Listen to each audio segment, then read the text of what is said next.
আমরা বলবো ডক্টর ইউনূসকে চুট করে যদি উনি ঢুকে পড়ে, চুট করে যেন ওনাকে ফাঁসির দড়িটা ওনার গলা ঢুকে যায় ভাই। যদি নির্বাচন যদি খুব ঘনিষ্ঠ তাড়াতাড়ি হয়ে যায়, সে আকাঙ্ক্ষা আমাদের বাস্তবায়ন হবে না ভাই। আমাদের রিসাইকেল দরকার। দেশের যেই বেডরাফের ব্যাপারগুলো আছে, দেশ যেটা নিট অ্যান্ড ক্লিন হওয়া দরকার, সেই দিকটা হলে আমরা পুরো সম্পূর্ণ হব। আমাদের দেশের রাষ্ট্র কাঠামো এখনও ঠিকভাবে হয়নি, যেটা আমরা করতে পারিনি, এটা আমাদের হতে হবে। আমাদের একজন আরেকজনের বিশ্বাসের দিকটা থাকতে হবে। আপনার যদি কিছু হয়ে যায়, চোখের সামনে দাঁড়িয়ে দেখার এই দুশ্চিন্তা আমাদের করলে হবে না।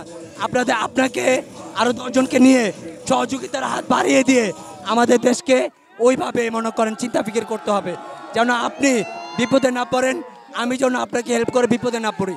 আজকে বাঙালিরা যেমন ধরেন এই যে 2 দিন আগে যে ঘটনাটা হইল মাইলস্টোন স্কুলের ঘটনা, সেইখানে মনে করেন সবাই যেমন স্টুডেন্টরা আরও নানান মানুষরা পানি দিতে পারে নাই, নর্মালি গাড়ি ড্রাইভ দিতে পারে নাই, লিফট দিতে পারেনি। আমরা এই বাঙালি চাইনি ভাই, এই দেশ চাইনি। আমরা চেয়েছি আপনি যদি এখন বিপদে পড়েন, আমি আমার নিঃস্বার্থহীনভাবে আমি আপনাকে উপকার করব, কারণ আপনি আমার বাঙালি ভাই। আর বাঙালি ভাইভাবে হোক, আপনি আমার মানবতার দিক থেকে, আমার জ্ঞানের দিক থেকে হচ্ছে আমি আমার হেল্পটাকে আপনাকে প্রয়োজন বোধ মনে করব। আমরা এমন একটা সমৃদ্ধিশীল বাংলাদেশ চাই যেইখানে আমাদের সে নির্বিশেষে কোনো ধর্ম ছাড়া হোক বা ধর্ম হোক, আমরা ধর্মকে এখানে নিয়ে আসবো না।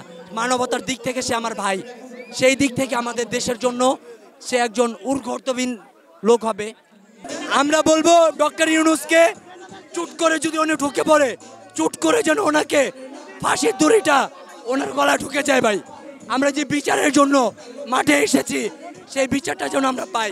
আজকে শেখ হাসিনা নাই, এই স্বৈরাচার আমরা বিদায় দিয়ে আজকে আমাদের মনে অনেক শান্তি, অনেক আনন্দ, অনেক ন্যায় বিচারের প্রতিষ্ঠা আজকে আমরা অর্জন করে ফেলেছি। আমরা চাই আমাদের সকল বাঙালির এই মনোভাব, ভালোবাসা, একে অন্যের প্রতি ভালোবাসা সহানুভূতিশীল থাকুক। এক কথা কি বলবো, আজকে আমাদের মনে অনেক শান্তি ভাই। আসলে এই মায়া কান্নার কথা যদি বলেন, তাহলে আমরা বলবো মনে করেন ভারত যেমন আমাদের বাংলাদেশটাকে দাবিদার করে, আসলে কি ভারত কি আমাদের বাংলাদেশের কোনো ইচ্ছা পায় না। তারা হচ্ছে এক হুজুকে ভারত, যেমন এরা খারাপ ভাই, এরা আওয়ামী লীগ থেকে আমাদের বাঙালিদের মানুষদেরকে চিন্তা ফিকির থেকে সরিয়ে দিছে ভাই। এদের জন্য আজকে বাঙালি আমরা মনে করেন মানগতভাবে নিকৃষ্ট পর্যায়ে আছি ভাই। আমরা সমৃদ্ধশালী বাঙালি হতে চাই, আমরা শিক্ষিত প্রজন্ম হতে চাই, আমরা যেন পুরো ওয়ার্ল্ডকে আমরা রিপ্রেজেন্ট করতে পারি বাংলাদেশ হিসেবে।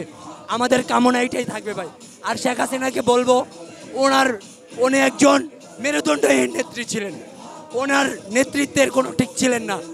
উনি ভারতের উপরে আত্মনির্ভরশীল হয়ে আমাদের বাংলাদেশকে